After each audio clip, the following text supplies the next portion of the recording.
Warriors, स्वागत है आप लोग का 13 फरवरी के फुल पति वाले क्लास में।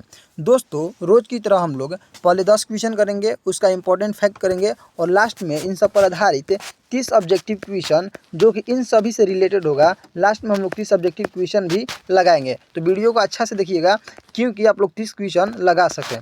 चलिए, आज का फर्स्ट क्वेश्चन है हम लोग का कि हाल ही में भारतीय वायुसेना ने किसके साथ इन सिटू एयर एक्सरसाइज की है।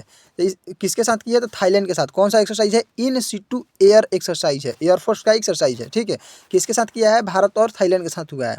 इन सिटू एयर एक्सरसाइज मलक्का जल संधि के पास हुआ है। कहाँ हुआ है? तो मलक्का जल संधि के पास ये एक्सरसाइज हुआ है। मलक्का जल संधि अंडमान सागर को जावा सागर से जोड़ता है। मलक्का जल संधि किसको किससे जोड़ता है? तो अंडमान सागर को जावा सागर से मलक्का जल संधि जोड़ता है। मलक्का जल संधि सुमात्रा को मलेशिया से अलग करता है। पूछेगा कि सुमात्रा को मलेशिया से कौन से जल संधि अलग करता है? तो मलक्का जल संधि। इन सिटू एयर अभ्यास असली लोकेशन पर किया गया है, मतलब असली लोकेशन पर किया गया है, कोई काल्पनिक लोकेशन पर नहीं किया गया, बनाया नहीं गया अपने से, वो एकदम जो एग्जैक्ट है उसी पर किया गया है। मैत्री अभ्यास और सियाम अभ्यास की बात करें तो मैत्री और सियाम अभ्यास जो ये दोनों हुआ है जो भारत और थाईलैंड के मध्य हुआ है। कौन कौन? मैत्री अभ्यास और सियाम अभ्यास। और अभी फिलहाल में कौन सा हुआ है? सिटू एयर अभ्यास। ठीक है, और बात करते हैं मित्र शक्ति के बारे में। तो मित्र शक्ति अभ्यास जो है भारत और श्रीलंका के मध्य हुआ है। दोस्ती अभ्यास भारत और श्रीलंका प्लस मालदीव दोनों तीनों के बीच हुआ है। दोस्ती 17 अभी फिलहाल में हुआ है। थाईलैंड की राजधानी की बात करें तो थाईलैंड की राजधानी बैंकॉक है और इसका मुद्रा है बाहत। थाईलैंड को ही हाथियों का देश कहते हैं। थाईलैंड को क्या कहते हैं? हाथियों का देश कहा जाता है। थाईलैंड के प्रधानमंत्री कौन है? अर्नाकुल। थाईलैंड के प्रधानमंत्री कौन है? वर्नाकुल है। ठीक है, क्वेश्चन नंबर सेकंड की तरफ चलते हैं। क्वेश्चन नंबर सेकंड है आप लोग का कि हाल ही में केंद्र सरकार ने कितने डॉलर्स राफेल जेट्स के लिए 3.25 लाख करोड़ रुपए की डील की मंजूरी दी है। तो कितने राफेल खरीदना है? और 114 राफेल। कितना राफेल खरीदना है भारत सरकार को? 114 राफेल खरीदना है। किससे खरीदना है? तो डसॉल्ट से खरीदना है। डसॉल्ट कहाँ की कंपनी है? फ्रांस की कंपनी है। चलिए पढ़ते हैं हम। 114 राफेल के लिए 114 राफेल के लिए डील भारत के एग्जीबिशन काउंसिल और फ्रांस के डसॉल्ट कंपनी के मध्य हुआ है। ये डील जो किस किस के साथ हुआ है? तो भारत के एग्जीबिशन काउंसिल के साथ और एग्जीबिशन काउंसिल और फ्रांस की डसॉल्ट कंपनी के मध्य हुआ है। 2016 में फ्रांस की डसॉल्ट कंपनी से हमने 36 राफेल मंगवाए हैं। 2016 में भी हम लोग 36 राफेल मंगवा चुके हैं और 2026 में 114 राफेल मंगवाने की घोषणा की गई है, डील किया गया है। राफेल 4.0 जनरेशन का एयरक्राफ्ट है। पूछेगा कि राफेल कितने जनरेशन का एयरक्राफ्ट है? तो 4.5 जनरेशन का एयरक्राफ्ट है। राफेल में डबल इंजन होता है।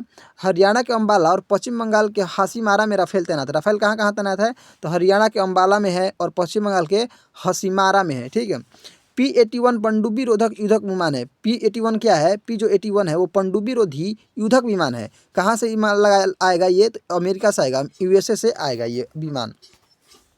क्वेश्चन नंबर थर्ड है कि हाल ही में देश का दूसरा ट्यूलिप गार्डन कहाँ प्रारंभ होगा? तो दूसरा की बात कर रहा है तो ये हिमाचल प्रदेश में प्रारंभ होगा। कहाँ प्रारंभ होगा? हिमाचल प्रदेश में। ट्यूलिप गार्डन में बल्ब की तरफ फूल होते हैं। इसमें क्या होते हैं? बल्ब की तरफ फूल होते हैं। देश का पहला ट्यूलिप गार्डन, अगर बात करें कि देश का पहला ट्यूलिप गार्डन कहाँ है, तो जम्मू कश्मीर के श्रीनगर में। देश का पहला ट्यूलिप गार्डन कहाँ है? जम्मू कश्मीर के श्रीनगर में। ट्यूलिप महोत्सव भी जम्मू कश्मीर में ही मनाया जाता है। ट्यूलिप महोत्सव कहाँ मनाया जाता है? जम्मू कश्मीर में मनाया जाता है। क्वेश्चन नंबर नेक्स्ट आप लोग का 4 नंबर कि हाल ही में भारत की पहली म्यूजिकल रोड का अनावरण कहाँ हुआ है? तो इसका सही आंसर होगा बी। कहाँ हुआ है? मुंबई में हुआ है। कहाँ हुआ है? मुंबई में हुआ है। हाल ही में भारत का पहला म्यूजिकल रोड का अनावरण मुंबई में हुआ है। इस म्यूजिकल रोड को म्यूजिकल रोड को किस नाम से जानते हैं? मेलोडी रोड के नाम से भी जानते हैं। म्यूजिकल रोड की खास बात यह है कि जब गाड़ी तय स्पीड से गुजरेगी तो जय हो का ट्यून, किसका ट्यून सुनाई देगा? जय हो का ट्यून सुनाई देगा। म्यूजिकल रोड का उद्घाटन मुंबई के मुख्यमंत्री देवेंद्र फडणवीस के द्वारा किया गया है। इसका उदाहरण किसके द्वारा किया गया है? मुंबई के CM देवेंद्र फडणवीस के द्वारा। म्यूजिकल रोड लगभग कितना लंबा होगा? तो 10.5 किलोमीटर लंबा होगा। कहाँ से कहाँ तक होगा? तो ये रोड नरीमन पॉइंट से लेकर वर्ली तक होगा। म्यूजिकल रोड की शुरुआत 1995 में डेनमार्क ने किया था। म्यूजिकल रोड सबसे पहले कहाँ बना था? तो डेनमार्क में बना था। कब बना था? 1995 में बना था। क्वेश्चन नंबर नेक्स्ट है 5 नंबर की केंद्र सरकार 300 करोड़ की लागत से अगली पीढ़ी की सुनामी चेतावनी प्रणाली का क्षेत्रीय सेवा केंद्र कहाँ प्रारंभ करेगा?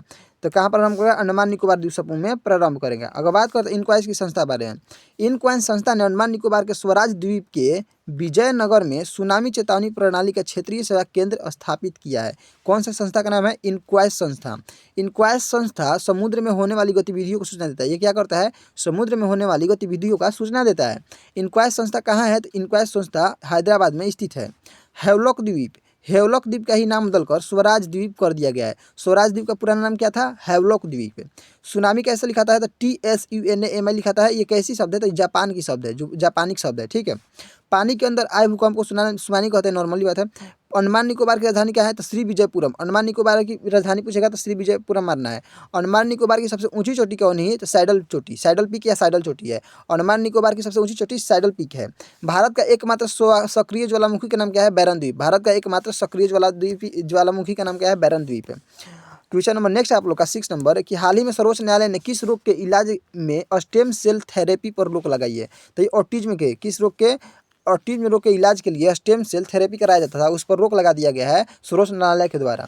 ऑटिज्म रोग किससे संबंधित है? मस्तिष्क से संबंधित है। ऑटिज्म रोग मस्तिष्क से संबंधित है। ऑटिज्म रोग में मस्तिष्क पूरी तरह से विकसित नहीं हो पाता है। स्टेम सेल थेरेपी वे थेरेपी है जिससे विशेष कोशिका, विशेष अंग या संपूर्ण शरीर का विकास कर सकते हैं। समझ गए? क्वेश्चन नंबर 7 है आप लोग का कि हाल ही में सर्वम एआई ने गूगल जेमिनी और चैट जीपीटी को पीछे छोड़ दिया है। हाल ही में किस देश की सर्वम सर्वम एआई है, ये किस देश की है? तो ये हम लोगों की भारत देश की है। कहाँ की है? भारत की। और सर्वम एआई ने गूगल जेमिनी को और चैट जीपीटी को पीछे छोड़ दिया है। सर्वम एआई 22 भारतीय भाषाओं में काम करता है। ये सब लोग जानते हैं कि 22 भारतीय भाषाओं में सर्वम एआई काम करता है। सर्वम एआई गूगल की जेमिनी कहाँ किसकी कम है? गूगल की। और ओपन एआई की चैट जीपीटी किसकी है? ओपन एआई की है, को पीछे छोड़ दिया है। को किसने पीछे छोड़ दिया है? भारत की सर्वम एआई ने। सर्वम एआई टेक्स्ट और वॉइस दोनों पर काम करता है। चलिए नेक्स्ट क्वेश्चन है आप लोग का 8 नंबर कि हाल ही में केंद्रीय स्वास्थ्य मंत्री जेपी नड्डा ने कब तक लिम्फेटिक फाइलेरियासिस को खत्म करने के लिए देशव्यापी एमडीए कैंपेन शुरू किया है? एमडीए कैंपेन कब तक शुरू किया है? किसके लिए? फाइलोरियस को खत्म करने, हाथी पाँव रोग को खत्म करने के लिए। और 2027 तक इन्होंने बोला है कि 2027 तक हाथी पाँव नामक रोग खत्म कर दिया जाएगा। इसके लिए कौन सा कैंपेन शुरू किया गया है? एमडीए कैंपेन शुरू किया गया है। वर्तमान में भारत के अगर हेल्थ मिनिस्टर की बात करें, स्वास्थ्य मंत्री की बात करें, तो वो जेपी नड्डा जी हैं। कौन है? जेपी नड्डा जी। जेपी नड्डा जी ने कहा है कि 2027 तक हाथी पाँव, इसी का नाम है फाइलेरिया या इसी का नाम है लिम्फेटिक फाइलेरिया नामक रोग को खत्म कर दिया जाएगा। किसने कहा है? जेपी नड्डा ने कहा है। कब तक? 2027 तक। किस रोग को? हाथी पाँव या फाइलेरिया या लिम्फेटिक फाइलेरिया नामक रोग को खत्म कर दिया जाएगा। अगर बात करते हैं इसके लिए कौन सा कैंपेन चलाया गया है? एमडीए कैंपेन चलाया गया है। एमडीए का फुल फॉर्म पूछे तो मास ड्रग एडमिनिस्ट्रेशन होता है। एमडीए कैंपेन 12 राज्यों में चलाया जाएगा क्योंकि 12 राज्यों में ये रोग ज़्यादा प्रभावी है। फाइलेरिया का रोग कारक, फाइलेरिया का रोग इंपॉर्टेंट है, इसको याद रखिएगा।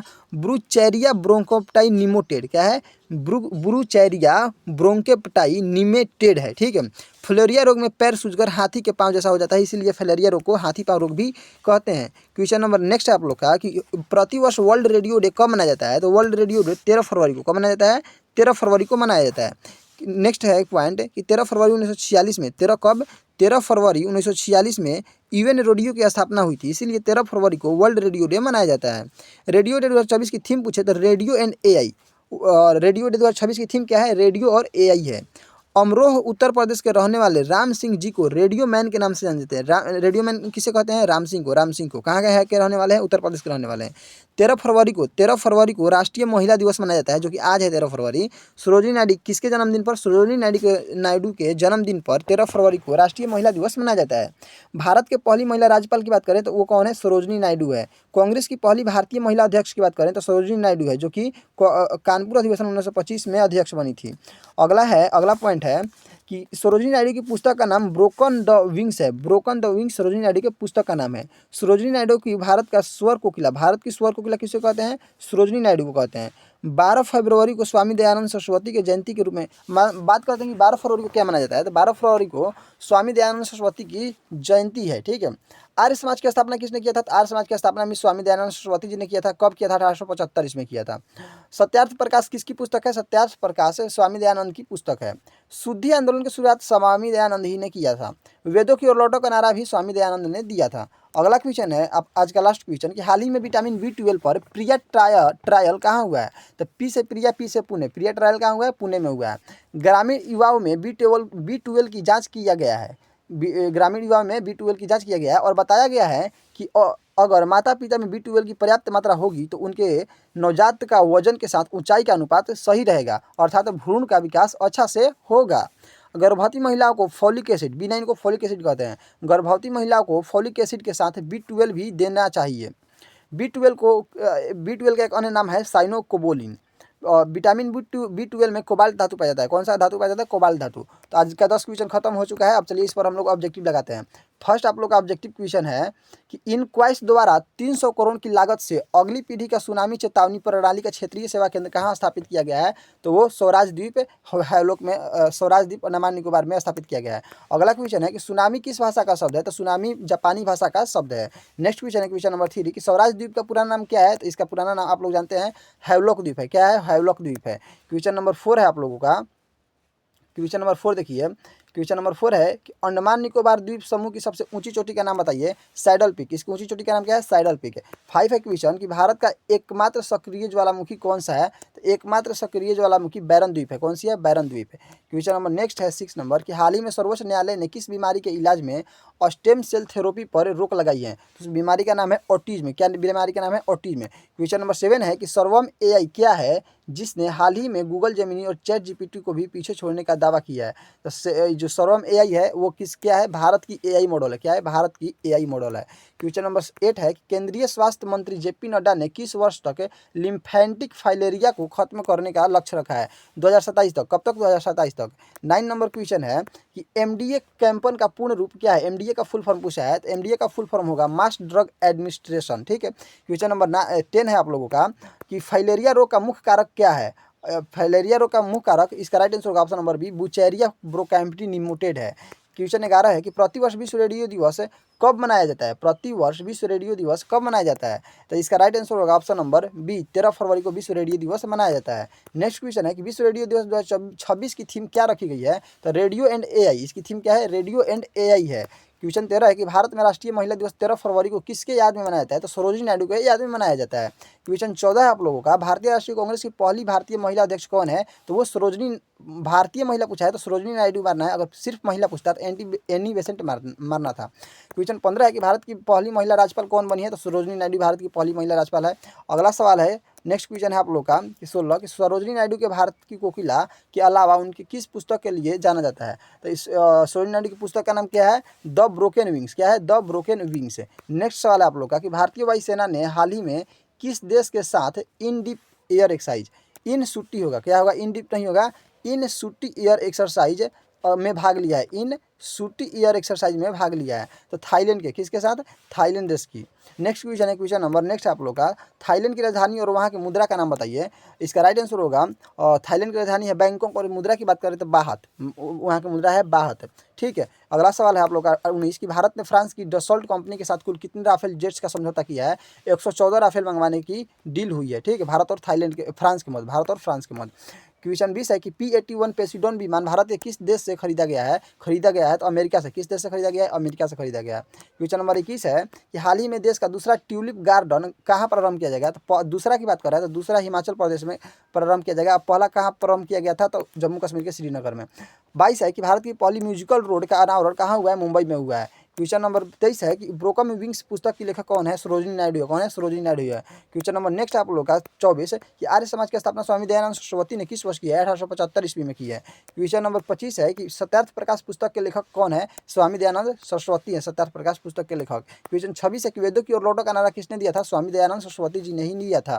क्वेश्चन नंबर नेक्स्ट आप लोग का 27 नंबर क्वेश्चन कि विटामिन B12 पर आधारित प्रिया ट्रायल हाल ही में कहाँ हुआ है? तो पी से प्रिया, पी से पुणे में हुआ है। अगला सवाल है 28 नंबर कि विटामिन B12 का रासायनिक नाम क्या है? विटामिन B12 का रासायनिक नाम साइनोकोबालामिन है। इसमें कोबाल्ट की मात्रा पाया जाता है। विटामिन B12 में कौन सी धातु पाई जाती है? कोबाल्ट। कौन सी धातु पाई जाती है? कोबाल्ट पाई जाती है। क्वेश्चन नंबर लास्ट है आज का कि गर्भवती महिला को फोलिक एसिड के साथ कौन सा विटामिन लेना अनिवार्य बताया गया है? तो फोलिक एसिड के साथ विटामिन B12 को लेने के लिए बोला गया है भारत की गर्भवती महिलाओं को। ठीक है। तो बताइएगा आप लोग का 30 ऑब्जेक्टिव कैसा लगा। वीडियो अगर अच्छा लगा हो तो लाइक से सब्सक्राइब कीजिएगा। मिलते हैं नेक्स्ट वीडियो में।